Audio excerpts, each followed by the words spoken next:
Growing up, my 37F relationship with my mom Linda, 58F, was what most would consider normal. We weren't the kind of mother-daughter duo who shared everything, but we got along well enough. She was strict but not unreasonable, and while we had our disagreements, there was always underlying love and respect. My dad was more laid back, often acting as the mediator when Mom and I butted heads over typical teenage stuff. Everything changed dramatically when I was 19 and met my now husband Greg at college. We clicked immediately and moved in together after dating for 6 months. This was around the same time my mom started getting heavily involved with an evangelical church through her coworker. The change in her wasn't gradual, it was like someone flipped a switch. She went from being relatively moderate in her views to extremely conservative almost overnight. The moment she found out Greg and I were living together, she completely lost it. She started showing up at our apartment unannounced, crying and pleading with me to move back home before I destroyed my life. She said we were living in sin and that I was breaking God's heart. When that didn't work, she began sending her church friends to talk to me. They would leave pamphlets about purity and salvation in our mailbox and try to corner me when I was alone. The pressure to get married became intense. My mom told everyone at church to pray for my soul, and the pastor even called me directly to discuss the importance of marriage before cohabitation. It got to the point where I couldn't take it anymore. Greg and I had already talked about marriage, but we wanted to wait until after graduation. However, to get my parents off our backs, we decided to have a small wedding when I was 20. I thought getting married would make things better, but it only changed the focus of my mom's pressure. The day after our wedding, she started talking about grandchildren. She became obsessed with the idea of me becoming a mother, constantly sending me articles about how waiting too long to have children was against God's plan. She would quote Bible verses about being fruitful and multiplying at every family dinner. What she didn't know was that Greg and I had actually started trying for a baby right after getting married. Month after month went by with negative pregnancy tests. After a year with no success, we started seeing doctors. The first doctor said we were young and should just keep trying. The second suggested some basic fertility tests but couldn't find anything obviously wrong. The third finally diagnosed me with unexplained infertility and suggested we consider more aggressive treatments. Over the next 15 years, I went through 6 devastating miscarriages. Each one broke me a little more.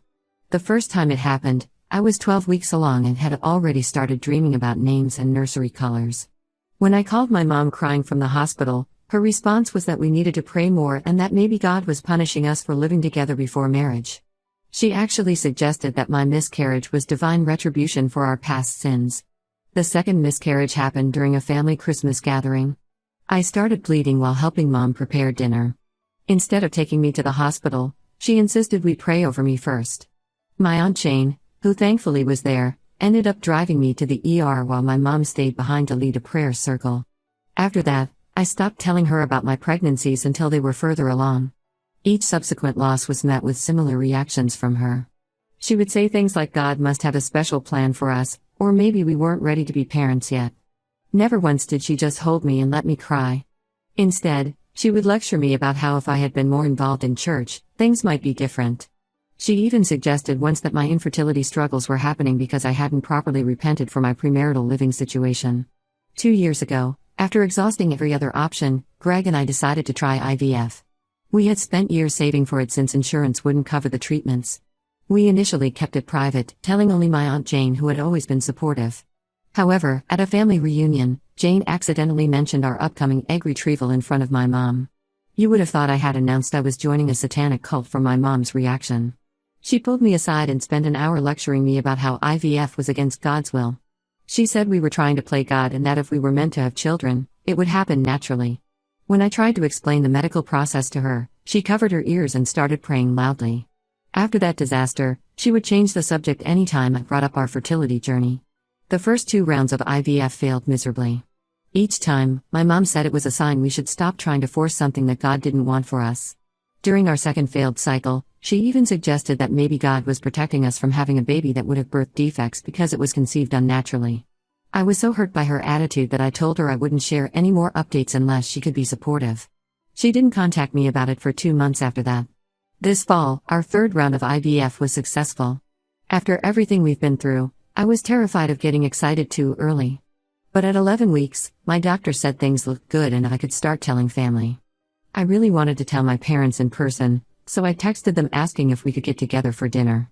My dad immediately responded with excitement, but my mom claimed she was too busy with church activities and work. After trying to coordinate for several days with no success, I decided to share the news in our family group chat. My dad called me within minutes, crying happy tears and telling me how proud he was that we hadn't given up. My mom, however, didn't respond at all. 3 days went by with complete silence from her, even though she was actively posting on Facebook about church events and sharing religious memes. Greg, seeing how much her silence was hurting me, finally texted her expressing our disappointment. She responded to him but not me, saying she didn't know how to respond, so she was praying about it. She also tried to turn it around on us, claiming we purposely keep her out of the loop so she ends up looking like the villain when she doesn't respond the way we want. Later that day she texted me saying she was busy until that afternoon but wanted to call. I was too hurt and angry by then, so I told her I needed space. I went ahead and shared the news with my extended family, aunts, uncles, cousins, grandparents. Their reactions made my mom's silence even more painful. My Aunt Jane called me sobbing with joy, remembering how she had held my hand through all the miscarriages and failed treatments. My grandma immediately started planning a baby shower, asking about nursery themes. My cousins began sending me links to their favorite baby products. Meanwhile, my own mother couldn't even manage a simple congratulations. It's been a week now and I'm struggling with how to move forward. I always dreamed my mom would be a central figure in my child's life, but now I'm realizing that may not be possible. How can I maintain a relationship with someone who can't even pretend to be happy about something this important? I've started to accept that I may need to keep her at arm's length to protect myself and my baby from her judgment and negativity. The thought breaks my heart, but I need to prioritize my mental health and my baby's well-being over her religious convictions. Update 1: It's been about a month since my original post. A lot has happened, and I need to get it off my chest. The situation with my mom has gotten significantly worse than I could have imagined. After 3 weeks of complete silence, my mom finally reached out.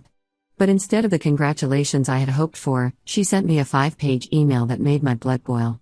She started by saying she had spent these weeks in deep prayer and felt that God was leading her to warn me about the spiritual dangers of IVF.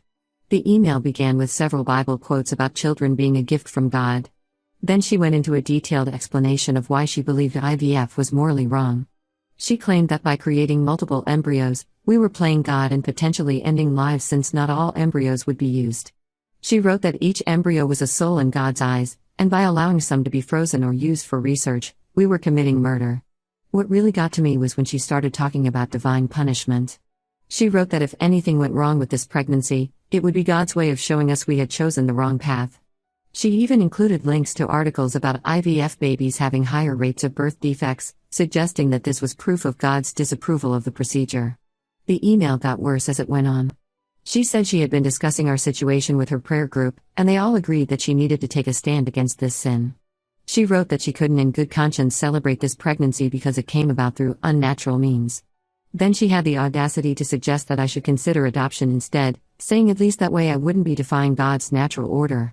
I was shaking with anger by the time I finished reading it. Greg found me crying in our home office and asked what was wrong. When I showed him the email, he wanted to drive straight to my parents' house and confront her. I had to talk him down, reminding him that confrontation would only make things worse. Instead, I forwarded the email to my dad. I knew he had been trying to understand why Mom was being so cold about the pregnancy, but I don't think he realized how extreme her views had become. He called me within minutes of receiving it. He was absolutely livid. He told me he had no idea Mom had such radical opinions about IVF. They had discussed it before, but she had never expressed such extreme views to him. The next day, my dad confronted Mom about the email. According to him, it turned into the biggest fight of their 40-year marriage. Mom doubled down on everything she had written, saying she was standing up for her religious beliefs. When Dad pointed out that many Christians support IVF, she accused him of not being a true believer. She even suggested that his support of my decision meant he was turning away from God. Dad couldn't take it anymore. He packed a bag and moved into their guest room, saying he couldn't sleep next to someone who would treat their only daughter this way. Mom apparently broke down crying, saying we were all ganging up on her for her faith. She called several church friends to come over and pray with her, turning our family crisis into a spiritual battle in her mind. The situation took an unexpected turn when my Aunt Jane came over to support Dad. During their conversation, she revealed something that shocked everyone. My mom had undergone fertility treatments herself before having me. According to Jane, Mom had trouble conceiving naturally and did several rounds of artificial insemination in the late 1980s. She had never told me this despite watching me struggle with infertility for 15 years. When Dad confronted Mom about this hypocrisy, she claimed that artificial insemination was completely different from IVF because it didn't involve creating extra embryos.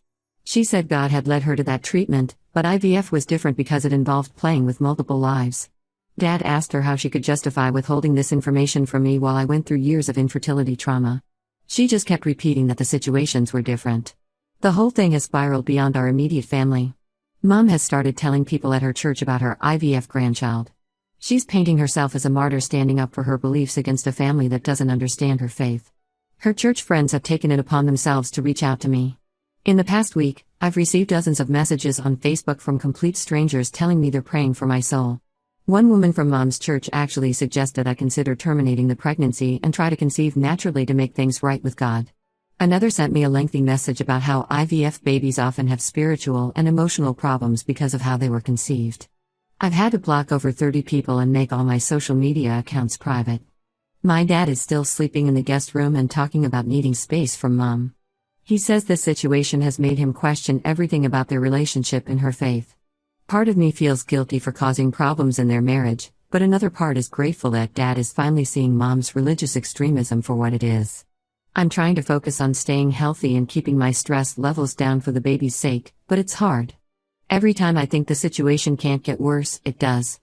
Greg has been my rock through all of this, reminding me that we're creating our own family and that's what matters most. My Aunt Jane and several cousins have also been incredibly supportive, making sure I know that Mom's views don't represent our whole family. Update 2. It's been 3 months since my last update, and the situation has gone from bad to worse. My mom has moved beyond passive-aggressive behavior to actively trying to sabotage my pregnancy journey and relationships with extended family. The past few months have been a constant stream of drama. Mom has been telling everyone who will listen that my baby isn't really her grandchild because it was conceived in a lab. She's been calling my aunts and cousins, trying to convince them that supporting my IVF pregnancy is the same as supporting abortion. She even told my grandmother that she should cancel the baby shower because celebrating an IVF pregnancy would be celebrating sin. Her campaign against me has gotten more organized. She convinced her pastor to reach out to me directly. He called me at work, saying he had concerns about the spiritual welfare of my unborn child. He offered to provide counseling to help me understand the moral implications of IVF, and suggested that Greg and I should make a public statement at church acknowledging our sin and asking for forgiveness. When I refused, he said the entire congregation would be fasting and praying for my baby's soul. Things reached a breaking point at my baby shower last week. My Aunt Jane and Grandma had organized a beautiful celebration at my grandma's house. Despite my protests, they invited Mom, hoping that seeing everyone's joy might help her come around. They couldn't have been more wrong. Mom showed up halfway through the shower with 3 women from her church's prayer group. At first, they just sat in the corner whispering among themselves. But when we started opening gifts, they sprang into action. They began handing out anti-IVF pamphlets to all the guests. These weren't just generic pro-life materials, they were specifically about the spiritual dangers of IVF, complete with graphic images and misleading statistics about birth defects in IVF babies. When my Aunt Jane tried to stop them, Mom started crying loudly about how no one was considering the baby's eternal soul. She attempted to lead everyone in prayer, asking God to forgive me for creating and destroying multiple embryos in my selfish pursuit of motherhood. She even brought up my past miscarriages, suggesting they were God's way of telling us to wait for natural conception. My grandmother, who is 82 and usually avoids confrontation at all costs, completely lost her cool. She stood up and told Mom that if she couldn't support her only daughter's happiness, she needed to leave immediately. Mom refused, saying she had a spiritual duty to save her grandchild from eternal damnation.